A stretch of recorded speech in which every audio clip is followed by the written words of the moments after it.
धुळे एलसीबीची मध्यरात्री मोठी कारवाई, करोडो रुपयांचा 570 किलो गांजा जप्त। धुळे शहरात मध्यरात्री स्थानिक गुन्हे शाखेचे पथक आणि चाळीसगाव रोड पोलिसांच्या पथकाने संयुक्त कारवाई करीत 570 किलो सुका गांजा जप्त करून गांजा माफियाची नशा उतरवली आहे। सदरची कारवाई शहरातील चाळीसगाव रोड पोलीस स्टेशन हद्दीतील पवननगर परिसरातील विश्वजित ज्ञानेश्वर चौगुले वय 24 यांच्या राहत्या घरावर आणि दंडेवाला बाबानगर त्याच्या आजीच्या घरातून असे 2 घरांमधून एकूण 1,65,65,250 रुपये किमतीचा एकूण 570 किलो गांजा जप्त करण्यात आला।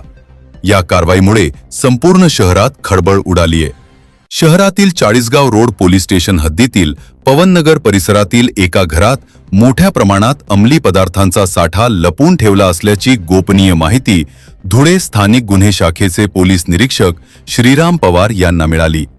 मिळालेल्या माहितीवरून धुळे स्थानिक गुन्हे शाखा आणि चाळीसगाव रोड पोलिसांच्या संयुक्त पथकाने मध्यरात्रीच परिसराला वेढा घालत संबंधित घराची झडती घेतली।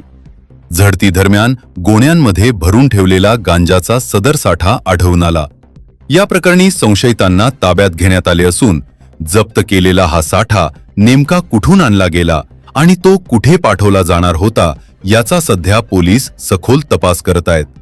धुळे पोलिसांच्या या धडक कारवाईमुळे अंमली पदार्थ तस्करांचे धाबे दणाणले आहेत। दिनांक 22 मार्च रोजी गोपनीय माहिती मिळाली होती की चाळीसगाव रोड पोलीस स्टेशनच्या हद्दीत एका व्यक्तीच्या घरामध्ये प्रतिबंधित आणि बेकायदेशीर अशा गांजाची साठवणूक केलेली आहे, बेकायदेशीर विक्रीच्या उद्देशाने। त्याप्रमाणे सदर माहिती माननीय पोलीस अधीक्षक श्री श्रीकांतजी धिवरे सरांच्या समक्ष आम्ही ती सादर केली।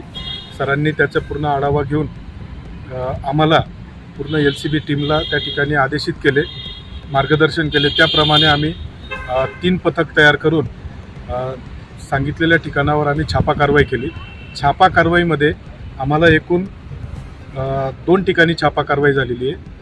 दोन्ही ठिकाणी मिळून एकत्र आम्हाला 570.61 किलो हा गांजा बॉक्सच्या स्वरूपामध्ये मिळून आलेला आहे।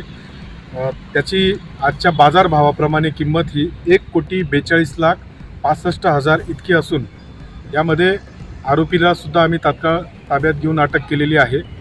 आरोपीकडनं त्याने हा मुद्देमाल कुठून विकत आणलेला होता व तो इथून पुढे कुठे विक्री करणार होता, तसेच त्याच्या या संपूर्ण गुन्ह्यामध्ये त्याचे इतर कोण साथीदार आहेत याचा तपास आम्ही करीत आहोत। त्याचप्रमाणे आज रोजी आम्ही त्यांना मान्य न्यायालयासमोर हजर करून पुढील कस्टडी घेत आहोत।